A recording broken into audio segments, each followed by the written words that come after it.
Hello, you wonderful people, and welcome to another episode of Super-Fanta-Fi. This being a show where I talk about TV shows of the supernatural, fantasy, and or science fictional genre. For today's episode, I'm going to talk about the latest episode of Nancy Drew. A great episode. A lot of really interesting things went down in this episode, so let's break it down. Well, first and foremost, we have that opening where, Nancy walks in and, everyone at the party's dead, and then Everett's there, and he proceeds to slice her throat.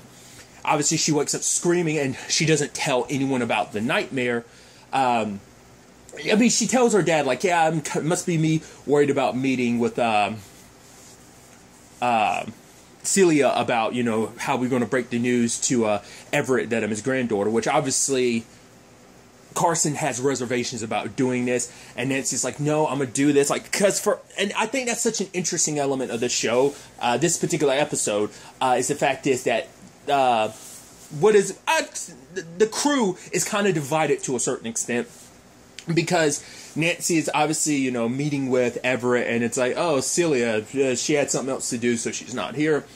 I got a job for you. I want you to look into this dude, my accountant, Howard. Yeah, I fired him. I want to know who he was talking to spreading these terrible rumors about me. And it's like, oh, cool, so it's a loyalty test. Okay, yeah, because Celia says that your skills are necessary as a detective, you're really good at doing what you do, so... At the same time, Nick, Val, and Ryan are going to meet with Howard because Howard had sent him an encrypted text about something. It's like, okay, let's apparently there's actual proof, videotape footage of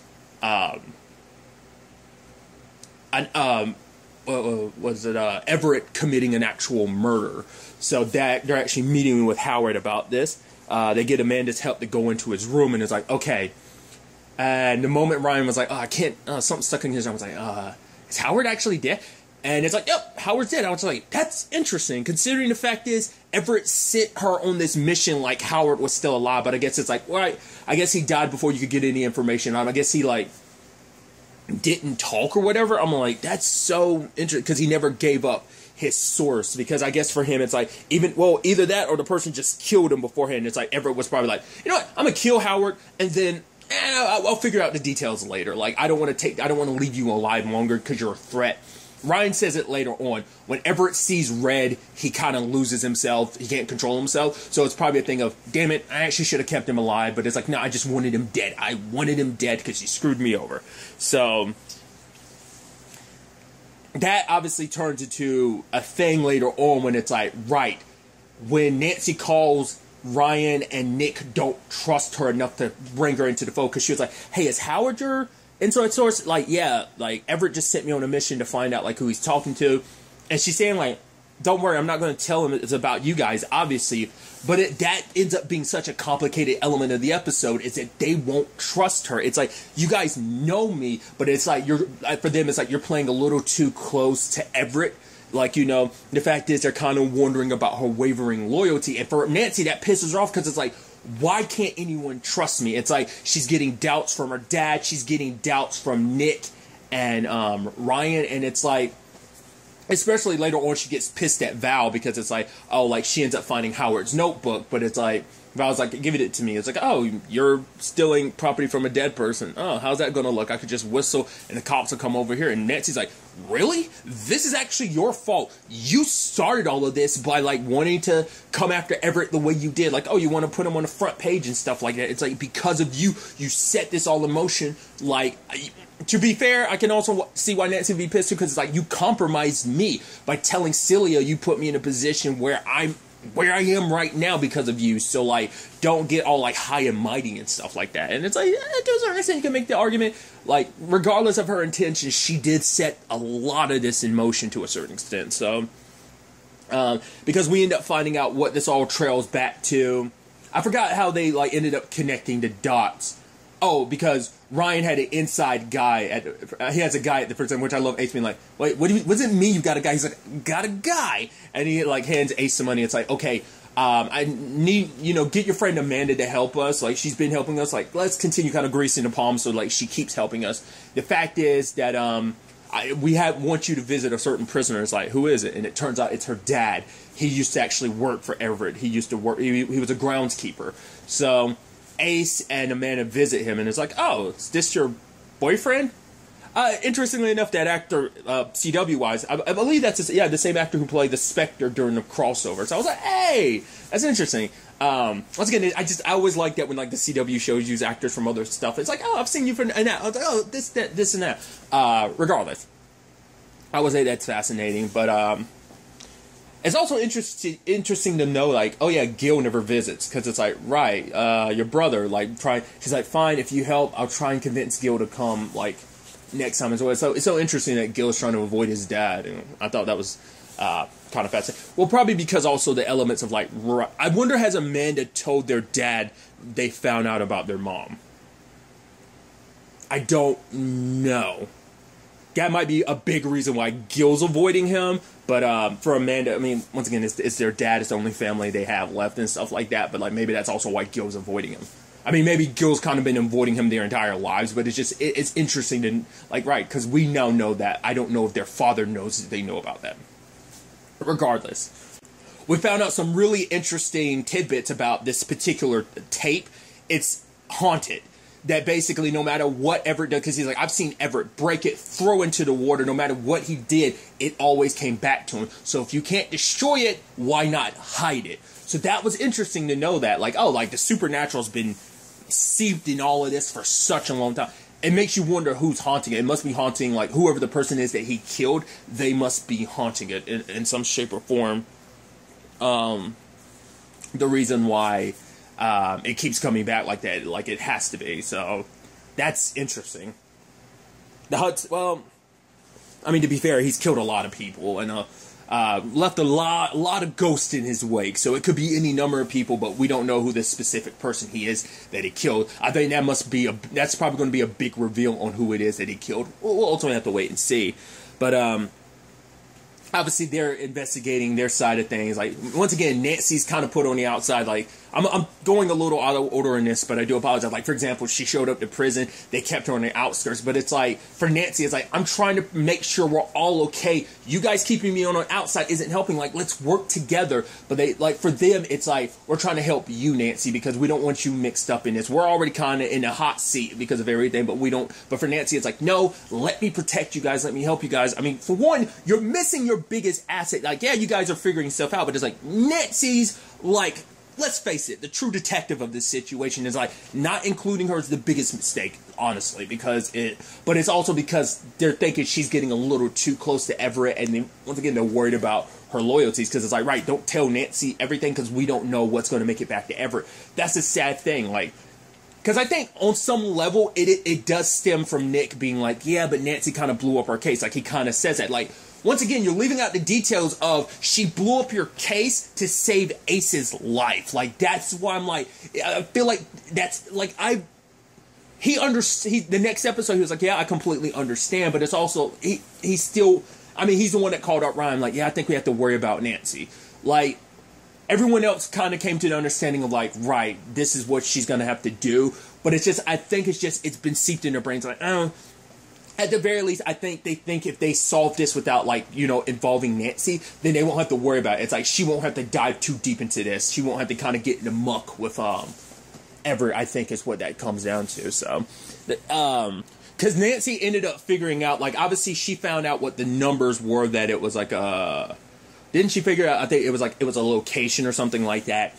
And so she had called up, well, Everett had called her, and it was like, okay, like, the way she was talking about it, she's like, I don't know what it leads to. He's like, don't worry about that. Find who he was leaking the information to. So for her, it's like, okay. So he already knows, obviously, what this is all about. So he's just trying to figure out who else knows. So at the same time, like, Ryan and the group ended up piecing together the fact that, obviously, like, Amanda and Gil's dad collected a lot of keys. It's like, oh, he stole keys. It's like, yeah, he just held on to them. And so it's like, here are all these different keys of, like, stuff that Ryan recognizes. And it's like, yeah, he was a very bad groundskeeper, but it's like, right, the fact is he did a poor job in certain areas. Like, maybe it was also like, well, her dad has said, like, right, everyone knows where all the bodies are buried. And it's like, right, it's a sick joke because it's like, right, was my dad trying to tell us something? It's like, yeah, because there's the mausoleum where all the, like, Hudsons are buried, and it's like, right, it would be Ryan's like, right, of course my dad would have a sick joke where he'd hide something with all my dead relatives. He's like, all right, guys, let's go visit my favorite relatives, the dead ones. It's like, that's a joke, but it's probably a sad truth of, like, right, in his mind, it's like, the only good Hudson is a dead Hudson kind of thing. But it's like, super morbid. Obviously, it's meant to be a joke, but it's like, I think there's probably some truth to that, where it's like, yeah, these are my relatives because they're not alive, not being sucky human beings. I don't know. I feel like you could read a lot into that. It's not probably meant to be read a lot into. It's just supposed to be like kind of like a cheeky line, but it's like, I think there's levels to, like, how deep you could read into that whole situation. But Nancy, is talking to her dad, and he's like, I'm just worried. Are last chance, you don't have to do this. And she's like, I'm tired of people questioning me, because she's already kind of spreading herself thin, trying to, like, gain everybody's, because obviously the big thing is, obviously she's wearing the dress that Tom gave her last episode, armor to protect herself, to kind of bury Nancy Drew behind and protect herself and be just Nancy Hudson, who she has to be to take down Everett. But now it's like, right, she's having to already prove her loyalty to Everett. She's got to prove herself that she's still Nancy Drew to her dad, as well as to Nick and Ryan, despite everything. I mean, it doesn't help the fact that she pumped Bess from information. Even Bess being like, honestly, I don't know how I feel about that. I don't know, because it's like, I mean, I'm sure there's two ways to feel about it. One, it's like, the fact is she felt like, hey, she could come to me to get information is cool, because that means, I'm that in the know.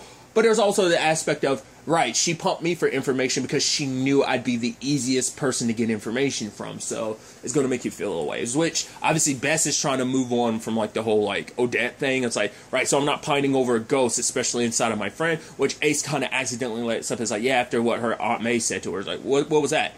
And it's like, right, all he told her was about, like, the shorter lifeline. That's it. But, obviously George doesn't want to talk about it. Like, all this other stuff on top of what she's already dealing with. But she's helping out Bess. Like, it's like, yeah, me and Odette wrote your profile because she's trying to figure out, like, okay, like, she even tried to show Val her dating profile. I'm like, oh, you're outside judgmental, unbiased opinion. So it's like, showing all these photos and stuff like that. And it's just kind of like, it's like, looks like someone's cut out of this picture. I wonder, was that the picture of her and her husband she used?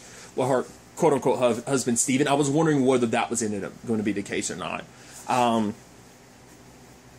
unless it's a picture of her and Elizabeth, like, and she had to cut that. I don't know.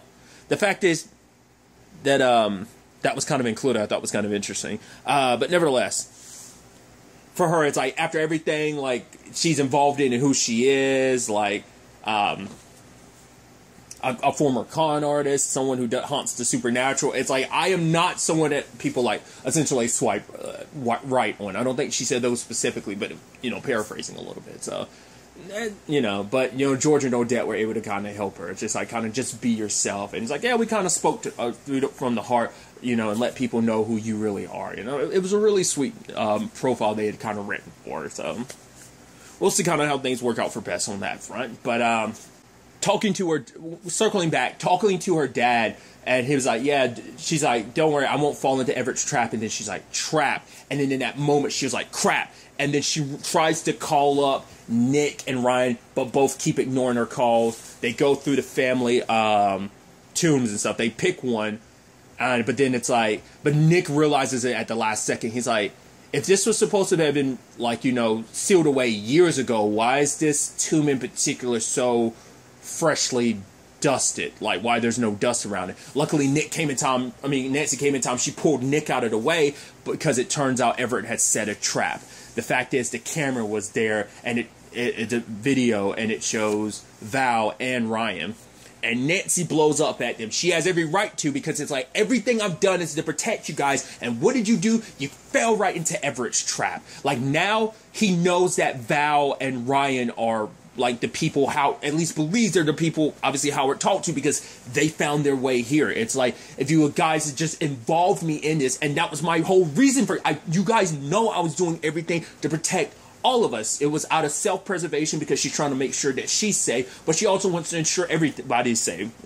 Because that's also the thing, too, because Nancy gets a lot of people. And I mean, to be fair, this was already kind of Nick's mission to begin with, but it's also because Nancy blames herself for, like, right, to save Ace, I had to basically burn this bridge for you guys, but also, you know, for when it came to taking down Everett, but also it's like, he's my grandfather, so there's also another aspect of that, and just in protecting you guys in general, like, there's a lot of reasons, and there's just a lot on Nancy's back when it comes to, like, carrying a lot of this weight for this situation. So it's like if you guys had just trusted me, we could have been, you know, at least a step ahead of Everett in this regard. So, because the moment he found out Howard, you know, what Howard was doing, like what information, granted he didn't find out who Howard got the information from, not unless we end up finding out, well, no, because Amanda's dad made sure to be like, yeah, stay away from this. So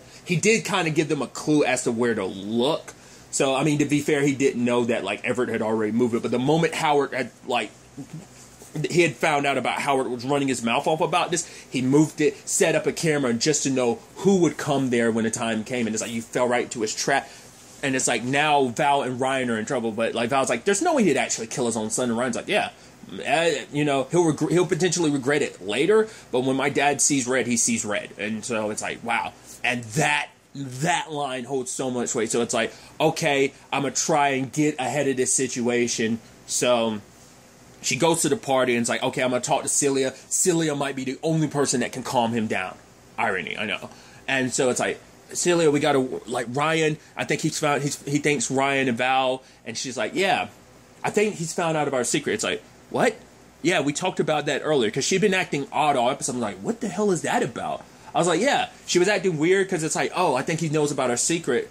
She brought that up earlier, and then, like, she's all about, like, these, the floor's, like, so much about the party and stuff like that. It's like, and now she's still, it's like, what? She's like, even Nancy being like, why aren't you dressed for the party? I'm like, why is she acting weird? What's going on? Like, did he drug her, hypnotize her or something? And lo and behold, it's like the moment we saw the blood, I was like, no! And it's like, Nancy looks up and it's Celia's body. I was like, wow! I was like, wow, we full-blown did a Sixth Sense on this. Like, oh, you were a ghost the entire time. I was like, wow. Multiple levels. One, and it even shocks Nancy. It's like, what? Everett killed you. His own wife. Once again, proves what Ryan's saying. Like, when he gets angry, that's all he can see. It's like, because the question was, like, what secret was he figuring out that, like, I'm his granddaughter, or was it that she was hiding something else? And it's like, who murdered you? Was it Everett himself? Did he hire someone to do it? And she's like, I don't remember. And you're like, Jesus, dude, that sucks. But it also explains, like, when you look back on the episode, who's the one person that kept running into Celia? Only Nancy, because Val was like, yeah, oh, I'm supposed to be doing a puff piece on your mom. And he's like, yeah, my mom loses her head when she's kind of focused on this. Ugh. I mean, it's not an ironic statement, because she didn't necessarily lose her head, but it was like, oh, she was already dead, you know? But it's like, God. And that's why she was acting so weird, where she'll focus on, oh, I think he knows our secret. Oh, well, let's focus on this party. And it's like, that's why she was acting weird. Like, she was so weird the entire episode.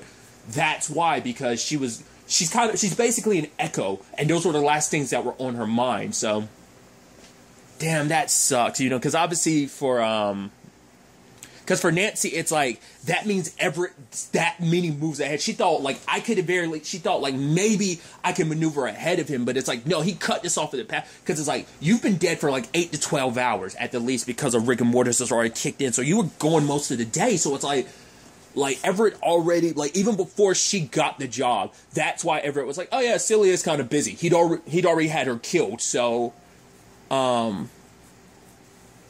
that's why, oh my God.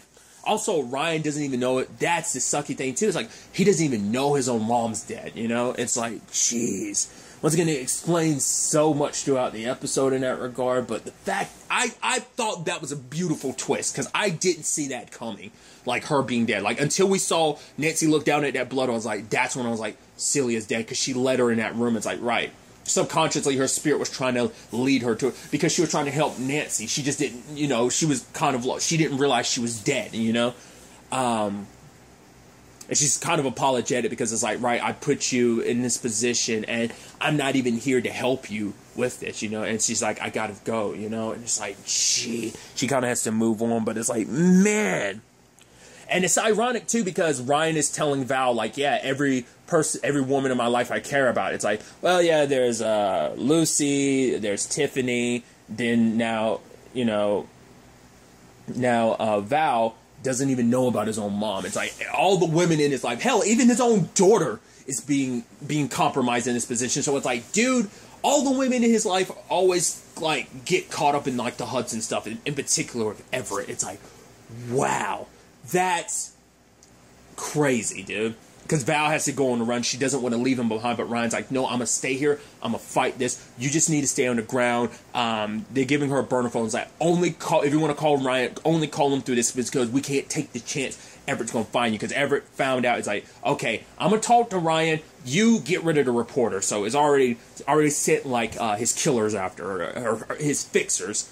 So... At the same time, there's that picture Carson had taken earlier of Nancy, because earlier in the episode, she was kind of like, ow, like towards her neck, and it was nothing there, but I'm like, what the hell is that about?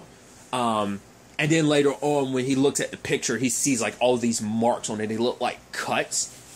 Not unless they're supposed to be like people, like something grabbing onto her, and like the underneath her eyes look kind of like, I don't know whether that's supposed to be like for like a ghostly warning of like, Nancy could end up dead, or it could be potential about where the episode ends with her, you know, it's like, right, the threat you should be looking out for is me, your granddaughter. And the look on his face, he didn't know about Nancy. Like, he never, like, so whatever he killed Celia over, it was, something else. I'm wondering if Celia, like, was it, I'm wondering what other, like, secrets, I don't know. Not unless it's something related to this tape or something, or maybe it was related to Nancy. Like, because the way he was like the look on his face didn't seem like he knew that Nancy was his granddaughter. So, whatever it was definitely something else Celia was keeping from him. And she, like, electrocutes him, puts a bag on his head, and it turns out she's working with Gil. Because, of course, you're going to turn to, like, the one bad boy, you know. You're not going to get anyone else you cared about involved. It's like, Gil's already kind of on that criminal side of things, so it's like Nancy's going a little dark side, and that's what I was kind of worried that Gil would kind of feed into that a little bit, you know. So, fact is, he's so okay with this, I think. I don't know how much convincing Nancy had to do on her part to get him involved, but, you know. So, that's wild. But my point was also wondering, like, could that have been, like, foreshadowing? And then we see her, as it's driving away, she's smiling because she's going full-blown Hudson in this moment, because it's like, I gotta be Nancy Hudson. I've gotta be ruthless. He killed my grandmother. He's willing to kill my biological dad. He's willing, like, it's only a matter of time before Nick gets found out and dragged into this as well. I need to put a stop to this. So, what that's going to be, I don't know whether she's going to torture him for information. She's removing him from the board currently, but obviously doing this is going to put a target on her back if Everett manages to get away. We'll have to wait to see where the next episode takes us, but I'm curious, is that, like I said, is that supposed to be a sign of, like, right, her future, in that she's, like, things aren't going to go her way and Everett's going to have her killed, or whether that's supposed to be who she is as Nancy Drew is slipping away and she's becoming more of a Hudson, that she crosses this line. She talked about protecting Nancy Drew, but she might full-blown let Nancy Drew go just because in this moment, all she's seeing is red. Very much like her grandfather. Once again, maybe he'll regret killing Celia later, but for right now, he seemed like, oh, well, I'm going to talk to Ryan. Like, he seemed so nonchalant. Like, every time we saw him throughout the episode, but every time he's kind of like, well, maybe on some level it's affecting him. He seems super not human. He's definitely not okay. In the sense that, like, oh, he has no empathy or sympathy. The fact is, he's just so okay with, like, the entire episode, every time we see him, oh, didn't look like an ounce of remorse was on him, but maybe he's just super good at hiding it. But it's like, I mean, we know he's willing to take down an entire ship full of people. Like, that should come as no surprise. I wouldn't be surprised. Once again, they make it seem like, oh, like, you know, Ryan's like, oh, yeah, my uncle died, everything went to my dad. It's like, I'm still convinced, like, your dad killed your uncle. That might actually be what the tape's about. Because lo and behold, Nancy looked at pictures, she's like, oh, here's Everett and his brother. And I'm like, he's got to be the one. he's got to be the spirit that's keeping that tape alive, like making it's like yeah, it's evidence of his death. Because, you know, it would also explain, like, this tape or whatever is that far back, and obviously, like, it was probably, like, Everett's always been very, like, power hungry, and he was probably just like, no, this is mine, I deserve it more than you, so he killed his brother. He probably, years later, regretted it, but it's like, yeah, it is what it is, and kind of moved on. Like I said, he seems like he has no regrets, you know. We'll have to wait and see what information gets revealed next episode. It's going to be wild to see where all of this ends up taking us. Once again, that thing of who knows how much of this could have been avoided if they'd worked together. I mean, it still wouldn't have stopped the fact that Celia was already dead by the time Nancy got involved in all this. But by the time she got the job for Everett, she was already gone, sadly. So nothing she or anyone else could have sadly done about it. You know, just Everett is whoever it is. So, like I said, we'll wait and see. But really, that's all I want to talk about in this episode. Till the next time we meet, be happy, be safe, live life to the fullest, and enjoy it. Good day, and goodbye.